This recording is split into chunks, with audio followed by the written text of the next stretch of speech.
快看，我在日照挖到了一条神仙旅游路线，2天1夜游玩攻略送给你。这第一站，我先来到了花与海，这里不仅有蓝天碧海金沙滩，还有花海、灯塔和各种拍照打卡点，属于怎么拍都出片的那种。中午的时候，我又来到了室内的贝壳博物馆，这里收藏了来自世界各地的奇特贝壳，让我大开眼界。下午，我又来到了日照海滨国家森林公园，景区有12000多亩，既有森林又有沙滩。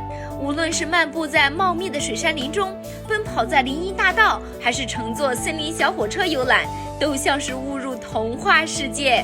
而森林深处的沐浴森林主题乐园，更是孩子们真正的快乐家园。日照海滨森林公园的沙滩是日照最细的沙滩，被誉为夏威夷所不及。暮色渐浓，在森林公园内还会上演东海上人姜子牙，一步一景，仿佛穿越了3000多年。晚上我们入住了云过山丘民宿，这里的每个房间都是用远洋木船改造而成，外观高颜值，室内高档次。醒来之后呢，再在民宿旁采茶品茗，清闲自在。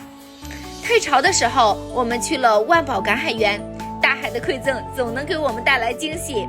但是如果你想真正了解大海，一定要去海昌海洋探索馆，在这里可以学到很多海洋知识。当年在日照搁浅的那条鲸鱼的标本也存放在这里。如果你喜欢我的游玩行程，赶紧点赞收藏，挑个好天气出发吧。